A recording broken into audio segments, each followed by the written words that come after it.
Gracias por escuchar nuestros audios y podcast en RTVE Play Radio y en nuestra aplicación móvil de RNE. Roberto Lozano, director de cine, es un buscador incansable, uno de esos seres humanos que jamás descansará mientras exista el dolor y la opresión. Ha recorrido junto a Marta Arranz medio mundo utilizando el método audiovisual como canal de denuncia y compromiso. En el año 2010 estuvo nominado al Goya por Dibujos de Luz, 4 historias que hablan del trabajo de diversas ONGs, y posteriormente, en Los ojos de la guerra, recorrió las labores periodísticas para informar desde la zona de conflicto, como fueron en Afganistán, Irak, el Congo y Bosnia-Herzegovina. Este año presenta All the Souls. All the Souls es un viaje a Nepal de 2015 tras el terremoto que demolió el país. Roberto Lozano, en compañía del tristemente fallecido Roberto Fraile, viajó hasta el país recién conmocionado por el seísmo que desató los males ya existentes en el seno de la sociedad. De Roberto Fraile decían que estaba dotado con el don de grabar el alma de las personas, y bajo la batuta de Roberto Lozano y la producción de Marta Arranz se adentraron en un problema estructural que pasa desapercibido para todo aquel ajeno a la realidad nepalí: el tráfico de menores. Hoy volvemos a abrir nuestra tronera, esa pequeña ventana que abre nuestra muralla al mundo exterior, para que entre la verdad y el compromiso de la mano de Roberto Lozano y de Marta Arranz.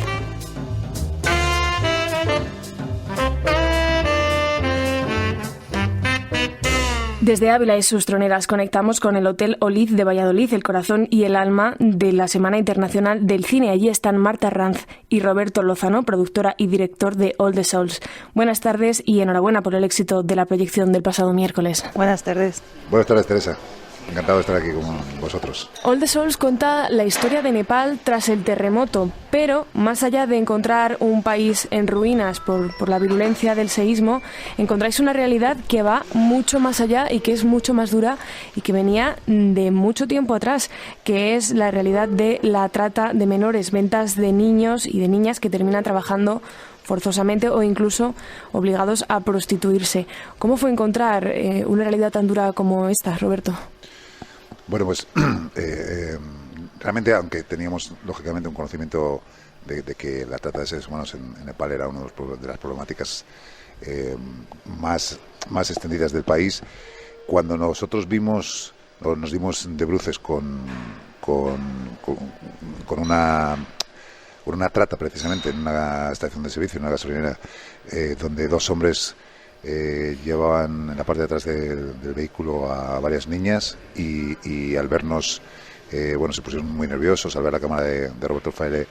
Realmente, pues se asustaron porque lógicamente lo podíamos grabar, salieron a toda velocidad con el coche. Entonces en ese momento nos quedamos todos un poco como en shock, ¿no? Dándonos de bruces con esta realidad.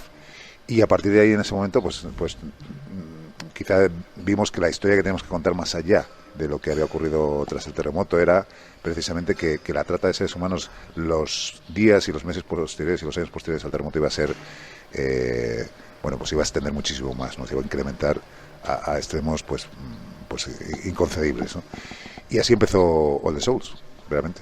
Además, nos han comentado que ayer la proyección de All the Souls contó con algunos de los protagonistas que son héroes del rescate de estos niños que en algunas ocasiones acaban en burdeles. ¿Cómo encontrasteis a estos héroes que la verdad se juegan la vida? Sí, que hay varias ONGs que trabajan allí en Nepal, ONGs bastante grandes, que son menos accesibles porque tienen un protocolo más difícil, y la verdad es que Rajendra y Sara nos abrieron sus puertas desde el primer momento. Les contamos un poco lo que queríamos y nos trataron como si fuéramos amigos de toda la vida, y nos facilitaron mucho las cosas para poder hacer esta película.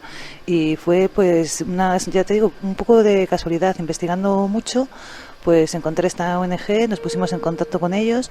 Realmente no estaban donde estábamos nosotros, porque estábamos en Kamandú y ellos estaban en Pokhara, y hubo ahí un poco, no de conflicto, pero de tener que tomar la decisión de decir, nos vamos para allá y contactamos con ellos. O... Yo tengo que decir, Teresa, que Marta lo veía claro, yo no lo veía claro. Y ella me insistió, oye, que esto que creo que... Y al final le hice caso y así fue. Realmente fuisteis a buscar una historia que era la realidad de Nepal tras el terremoto y os encontrasteis con otra muchísimo más grande, mucho más profunda, mucho más arraigada en la cultura nepalí y que estaba estallando a raíz de las situaciones de extrema necesidad producidas por un terremoto. Pero ¿cómo hacéis esa búsqueda? ¿Cómo encontráis a estas personas que están salvando a la gente? Bueno, Marta es una productora tenaz y además, bueno, pues con mucha sensibilidad. Entonces, ella al fixer, a Benjamin Monet, le empezó a convencer, pero yo creo que mejor que lo cuente ella, ¿no? Un poco como... Bueno, la verdad es que tratar este tema allí en Nepal no es fácil porque hay muchas mafias y las mafias están muy detrás de ti, muy pendientes de cada movimiento que haces. Pero Benjamin, que es el productor local que teníamos allí, también se involucró mucho. Y entonces es lo que hizo también que pudiéramos llegar a poder hacer la película. Y es lo que te comento, Rajendra y Sara nos lo pusieron muy fácil porque ellos son personas que están amenazadas de muerte cada 2x3 y son las que realmente también nos protegieron un poco a nosotros en situaciones en las que podíamos estar en más riesgo, ¿no? Porque es verdad que ahí teníamos cada movimiento que hacíamos, lo tenían más que vigilado porque nadie quiere que te metas en sus vidas de esta manera, ¿no? Y Rajendra y Sara, ¿cómo trabajan? ¿Cómo funcionan? ¿Cuál es su día a día? Porque entiendo que tener un trabajo tan arriesgado como la liberación de las personas que están prisioneras realmente en los burdeles de Nepal no es fácil. Pues la verdad que lo tienen organizado de una manera en la que, ellos tienen contactos en la India, cerca de los burdeles de la India, ellos en la frontera tienen gente, controlan cada persona, cada mujer que puedan creer ellos que podría ser víctima de trata para cogerle sus datos y hacer como un seguimiento de lo que han ido a hacer en la India. Y tienen a la policía local también un poco, la que no está corrupta, claro, un poco unida a ellos también, que también les ayudan. Y un poco funcionan así. Y es verdad que cuando tienen que hacer un rescate, realmente la manera en la que rescatan a estas niñas es como volviéndolas a comprar, que suena un poco... raro decirlo, ¿no? O sea, la primera forma en la que las rescatan es dando un precio por esas niñas para poderlas traer otra vez de vuelta a Nepal. Otras veces no, otras veces tienen que entrar al burdel y directamente cogerlas y rescatarlas, pero intentan negociar con los traficantes para poder traerlas. Utilizan los mismos métodos que los traficantes, pero buscando el fin contrario. Exacto. Sí, lo que pasa es que evidentemente sus recursos son limitados, ¿no? Entonces, como dice Marta, pues bueno, hay veces que, o sea, la recompra, vamos a decir, que realmente es una expresión impactante, ¿no? Se produce precisamente un poco por detrás de las mafias, ¿no? Es decir, tú no puedes presentarte en un burdel y decir, oye, mira, quiero recomprarte a esta niña, ¿no? Yo te voy a pagar este dinero si tú me facilitas que esta niña se pueda escapar de aquí, pueda salir y yo luego me la llevo a India, ¿no? Ese es un poco el método, ¿no? O sea, porque realmente Sonagachi, por ejemplo, en Calcuta, es un lugar muy cerrado, al que ellas no pueden salir y tú, salvo que vayas como cliente o como digamos, bueno, pues con una cámara oculta y tal, es muy difícil acceder. Entonces, claro, así se produce, ¿no? O sea, realmente, mira, cuando nosotros estuvimos en el último viaje, en el año 2019, hubo una situación realmente muy tensa de riesgo, de un grandísimo riesgo, en el que incluso Marta tuvo que adelantar su viaje de Pokhara a Katmandú, porque Rajendra y Sara estaban amenazados de muerte por un traficante muy poderoso, ¿no? que había sido detenido y que bueno, pues había amenazado a toda la organización y evidentemente tanto a Rajendra como a Sara con matarles, ¿no? Y claro, el hecho de que estuviesen varios occidentales allí con ellos, pues todavía dificultaba más su situación e incluso les ponía más en riesgo, ¿no? Y Rajendra, que tenía mucha sensibilidad con Marta, estaba muy preocupado por su seguridad, ¿no? Por la de todos, pero especialmente por la de Marta, por su condición de mujer y por su condición de mujer occidental, que todavía me llama más la atención, ¿no? Y ese es un poco el ejemplo claro de cuál es su día a día, ¿no? O sea, esta gente que tienen varios refugios seguros donde hay pues cientos de mujeres y de niños en condiciones, digamos, de seguridad, pero que con situaciones de estas se les pone en riesgo también, ¿no? Porque todos sabemos que un traficante es capaz de hacer absolutamente cualquier cosa, ¿no? Y bueno, pues la verdad es que su trabajo es absolutamente encomiable, ¿no? De hecho, el refugio que llaman ellos el refugio seguro, que es justo donde meten a las niñas, nada más rescatarlas de los burdeles, están en la propia casa de ellos. O sea, Al lado, sí. es como está su casa y al lado está el refugio de las chicas que acaban de rescatar y las tienen allí unos meses porque ahí sí que tienen acardonado con policía que está vigilando y demás, precisamente porque saben que corren un riesgo total de que las puedan ir a por ellas, claro, y a por ellos. Precisamente Roberto antes nos comentaba que esta realidad ya era conocida y que ya estaba contada. Sin embargo, el hecho de decir esto continúa pasando denota que no la hemos contado en las suficientes ocasiones como para que llegue a los oídos de quien sea que pueda parar esto. Y eso se llama compromiso. Compromiso como el que tenía Roberto Fraile, que fue compañero vuestro en la grabación y que fue tristemente asesinado en Burkina Faso junto a su compañero David Beriain.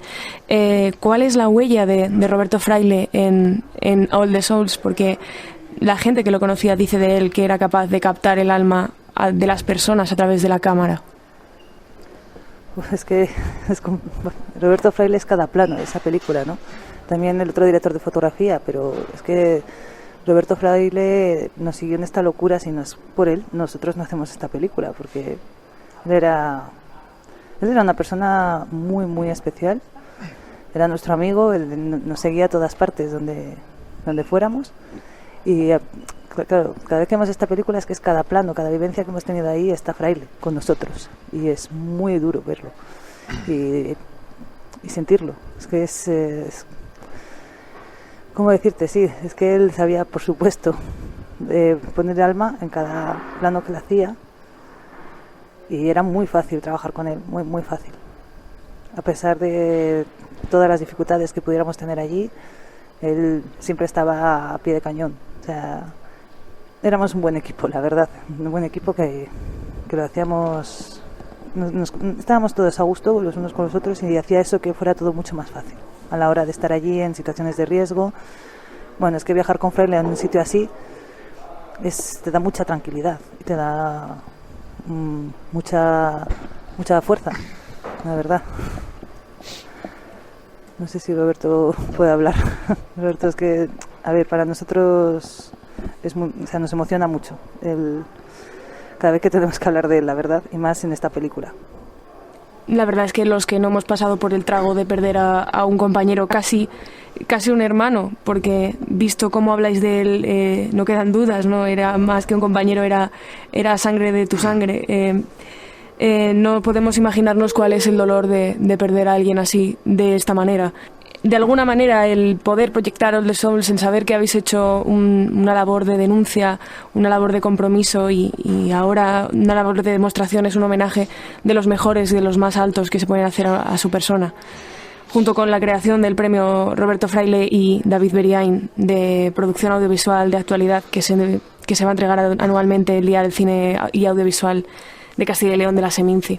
Sí, la verdad es que pues para mí mucha gente me dice tienes que seguir hablando de ellos, ¿no? O sea, tú tienes la responsabilidad de contar quiénes eran ellos, porque yo no solo tuve la oportunidad de trabajar con Roberto, sino también con David, ¿no? Y eran dos seres humanos muy especiales, ¿no? Hasta el punto, bueno, pues que han perdido la vida contándonos y poniendo el foco en los lugares donde no llega nadie, ¿no? En este caso de Burkina Faso, donde murieron asesinados por una célula de Al-Qaeda, ¿no?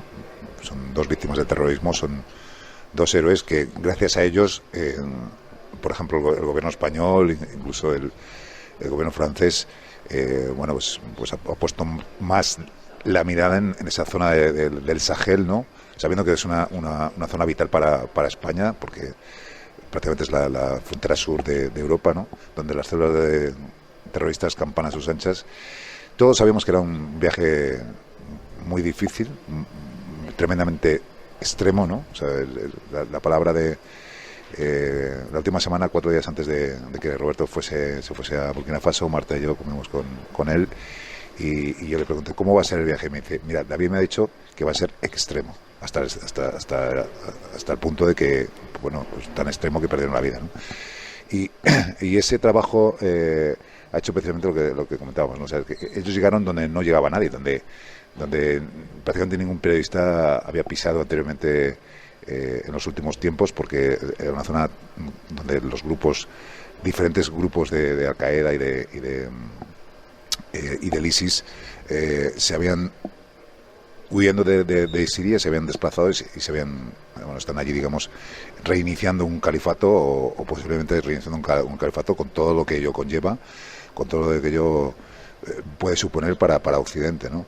Entonces, el hecho de que ellos fueran allí nos ayuda a comprender que hay zonas oscuras en el mundo a las que hay que llegar, ¿no? Y a las que hay que hablar y contar y poner el foco, y que la gente sepamos lo que ocurre en el mundo, ¿no? Que el mundo es un terreno totalmente hostil, ¿no?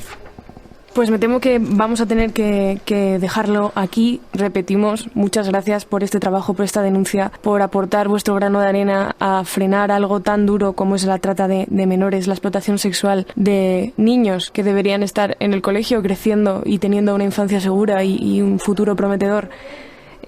Vuestra labor es encomiable, es necesaria, es importante, y la labor del público es ver vuestra película y ponerse del lado de los más débiles.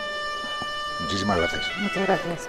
Muchísimas gracias a Roberto Lozano, director, y Marta Arranz, productora de la película All the Souls, que se estrenó el miércoles en el Seminci, en Valladolid. Muchas gracias, Teresa. Gracias.